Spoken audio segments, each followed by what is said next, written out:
ის რასაც გავეცანი ამ ფაქტებთან დაკავშირებით სიმართლე გითხრათ კვალიფიციური თვალით რო შეხედავ ძალიან ბევრი რამ გუნდოვანია და გოწრფელად გეტყვით იქიდან ბევრი რამ ნამდვილად ვერ გავიგე რაც შეეხება საბიუჯეტო სახსრების გამოყენებას წინასაარჩევნო კამპანიისათვის ანუ უბრალოდ ამ კამპანიის დასაფინანსებლად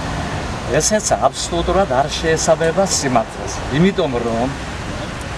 2016 საბიუჯეტო წლის განმავლობაში რაც სახსრები იხარჯება ეს არის აბსოლუტურად დამტკიცებული ბიუჯეტის ფარგლებში ბიუჯეტის პარამეტრები არ ცდება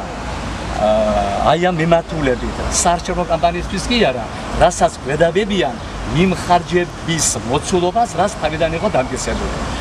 კონკრეტულად თუ განვიხილავთ რომ დავუშვათ პირველ და მეორე კვარტალთან შედარებით თუ მესამე კვარტალში მედია საშუალებებთან ურთიერთობის კიდევ ბეჭდით ორგანოებთან ურთიერთობის თვალსაზრისით თუ რაიმე შესყიდულია უფრო მეტი ოდენობით ვიდრე პირველ მეორე კვარტალში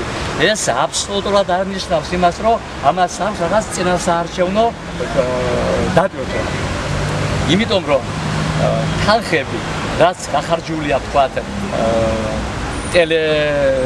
მედიასთან ურთიერთობის ბეჭდით მედიასთან ურთიერთობის კუთხით ეხლა ხან შევისყიდეთ გამოდის მერიის გაზეთი გამოდის რა ნიუსი მერიის მიერ გაწეული საქმიანობასთან დაკავშირებით რომ მოსახლეობას მიეწოდოს ინფორმაცია ეს უბრალოდ მექანიკურად ამის შესყიდვა დაემთხვა მესამე კვარტალის დასაწყისს და არა იმას რომ ეს საარჩევნო კამპანიისთვის არის გათვალისწინებული იმიტომ რომ იქ ლაპარაკი არ არის რომელიმე კონკრეტულ ან დეპუტატის საქმიანობაზე ან თქვათ მერის საქმიანობაზე აქ ლაპარაკია ზოგადად მუნიციპალიტეტში მიმდინარე საზოგადოებრივ პოლიტიკური ინფრასტრუქტურული პროექტების განხორციელებასთან დაკავშირებული საკითხებია მიმოხილული ეს გაზეთები უფასოდ დარიგდება? აბსოლუტურად უფასოდ დარიგდება, იმიტომ რომ ეს არის მუნიციპალური ბიუჯეტით შესყიდული და ამიტომ ნებისმიერ მსურველს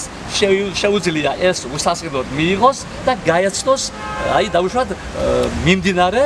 მუნიციპალიტეტის საზოგადოებრივ პოლიტიკურ ცხოვრებაში მიმდინარე